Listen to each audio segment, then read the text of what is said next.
beloved Boss Mike Cervera.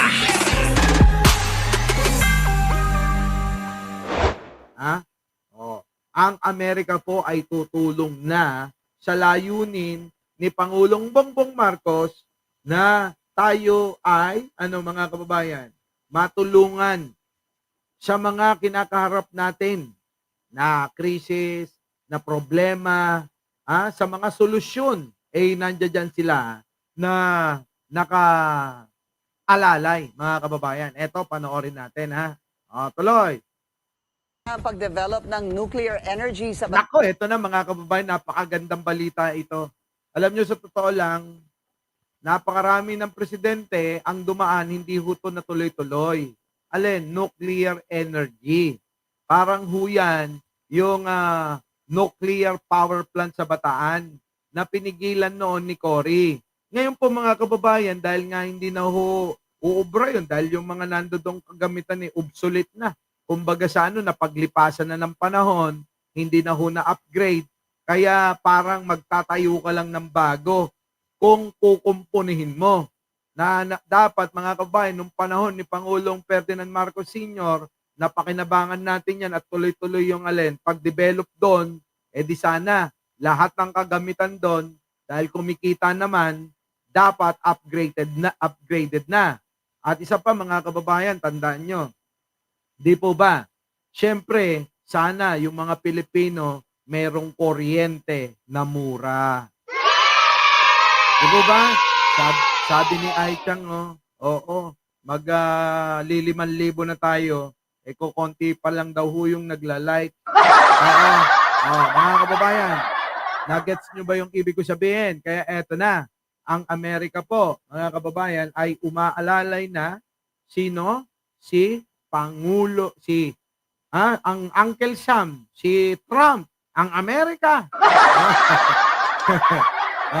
Anong galit? Celia Africa, di naman ako galit na galit. Napakahalumanay ko kaya ngayon. Diba? Ito na.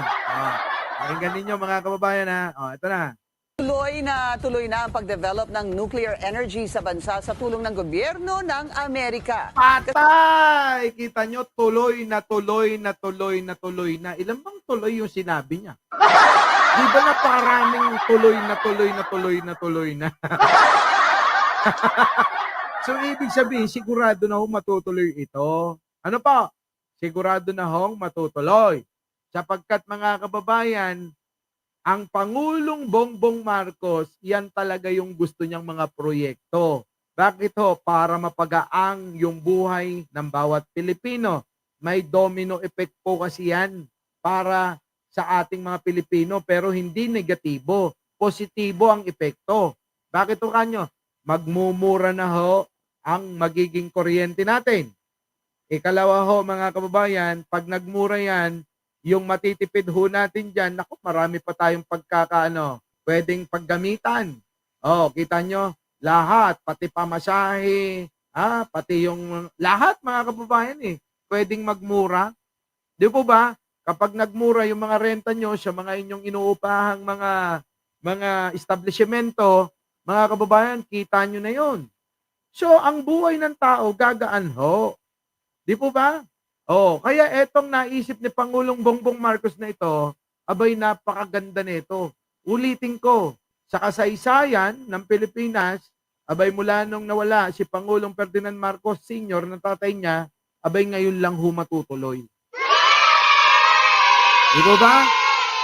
Si Digong, tanungin nyo naman, mga kababayan, kung anong pinaggagawa nun. Alam nyo naman si Digong, di ba? Love na love niya ang China. Di sa China siya kumapit. Si Pangulong Bongbong matalino Yung sinasabi nilang matalino si Digong, kalokohan yun. Matalino yun sa panggugulang. Pero sa serbisyo, malabo. Si Pangulong Bongbong Marcos, yung serbisyo maaasahan nyo. Mula nang naupo, napakarami nang nagawa ito. Di po ba mga kababayan, hindi na matawaran. Yung nagawa ni Digong ng 6 na taon, sa 1 taon lang tinapos ni Pangulong Bongbong. Kita nyo? 1 taon lang ginawa niyang 6 na taon. Mamaya, talakayin natin yan.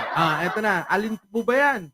Ano ba yung tuloy na tuloy na? Tuloy na tuloy ng alin? Tuloy na ang pagdevelop ng nuclear energy sa bansa sa tulong ng gobyerno ng Amerika. Nako. Kasama sa mga binabalak na proyekto ang modular reactors na pwedeng gamitin ng mga island provinces. Ang detalye sa Agenda Report ni Sujin Kim. Island provinces. Mga kababayan, kasi alam nyo, sa totoo lang, yung ang pinantuan ko kanina, oo, liblib na lugar, walang signal. Oo, walang signal eh. Si Arnold Lopez kanina, tawag ng tawag eh. Aba, mga kababayan, hindi mag-connect-connect eh.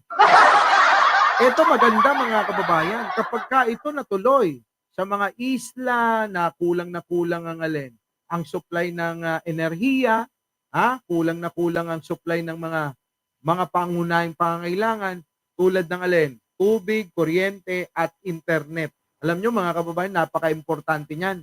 Pero ngayon, patuloy na sinusolusyonan. Tapos ayaw nyo pa? Ayaw nyo pa ng Pangulong ganito? Na ni minsan, sa panaginip nga ni Digong, hindi nagawa to. Kaloy, Itatayo sa Pilipinas ang kauna-unahang research nuclear reactor sa ilalim ng pinalawak na kooperasyon kasama ang Estados Unidos sa larangan ng nuclear energy. narinig nyo naman, kauna-unahan. So, ibig sabihin mga kababayan, ngayon lang mangyayari yan, mga kababayan. Sa panahon ni Pangulong Bongbong Marcos, tanungin nyo naman kung ano yung sa kauna-unahan ng kasaysayan ng Pilipinas, nagawa naman nung panahon ni Digong. Patayan, oo, siya yun. Dito, mga kababayan, buhay ang ibibigay ni Pangulo. Enerhiya. Di po ba? Ang enerhiya, mga kababayan, magbibigay buhay, liwanag, at tagumpay para sa ating lahat. Pero mga kababayan, kay Digong, tignan nyo naman. wala akong maalalang maganda, mga kababayan. Tuloy! You know, the U.S.-Philippine relationship has been on hyperdrive for at least the last 2.5 years, and nowhere is that more evident than when we look at civil nuclear energy cooperation. Kasama ang Valer Atomics at EOS organization, ide-develop ang mga makabagong teknolohiya gaya ng small modular reactors, nuclear gigasites at ang kauna-unahang advanced reactor prototypes sa ilalim ng CRP o Coordinated Research Project. Layunin ng proyekto na palawakin ang access sa malinis, abot-kaya at sustainable na enerhiya. The end goal of these partnerships today is lower the cost of energy in the Philippines, enabling a smooth transition to clean energy sources, and reinforcing energy security in the Philippines. Bahagi rin ng kasunduan ang paglalaan ng mahigit 22 million pesos para sa pagpapalawak ng nuclear education program sa bansa. It also provides an opportunity for thousands of new jobs, development of a supply chain, vast industry partnerships, potential for immense economic development. Dahil dito, inaasahang magiging sentro ng nuclear education sa bansa ang Mindanao State University o MSU. Na Grabe naman, inuna pa yung Mindanao, Tapos sasabihin nyo, yung mga taga Mindanao, inuna pa kayo, Diba? Ibang klase. Si Pangulong Bongbong Marcos, ito yung klase ng taong sumusunod sa kasabihan nung sinaunang araw. Alam nyo yon, kapag binato ka ng bato, batuhin mo ng tinapay. Yun talaga siya, mga kababayan. Si Digong, mga kababayan, batuhin nyo ng bato yan, babatuhin ko yun ng granada. Diba? Pag binato nyo ng bato, si Digong, babatuhin kayo, pabalik, granada. Si Pangulong Bongbong, kahit na anong pambabastos yung ginagawa ninyo, kita nyo naman, inuna pa kayo. Kalupit talaga yung ugali ng Pangulo natin. Sabi ni Peperes Marasigan, may idiot na nanonood. Hindi ka na nasanay sa mga yan. Diba? Marami talaga sila dyan. Yung mga hindi nag-like, mga idiot. Ay, nako. Kita nyo, madaling araw na, magpahinga naman kayo. Itong mga trolls ni Digong, mga kababayan, walang tulugan to. Grabe kayo ha? Ibang klase. Magkano ba bigayan? Baka naman. Diba? Kasi yung Pangulo namin, kuripot yan. Eh, naiintindihan ko naman kaya nagkukuripot eh. Bakit? Inuuna yung pangkalahatan na pangangailangan ng mga Pilipino. Kaya kahit ni hay ni ho, okay lang. Ako, oras na nga lang hinihingi ko eh. Di ba? Oras lang mga kababayan. Hinihingi ko. Hayaan mo sila, sabi ni Bangon Pinas. Oh, oras lang.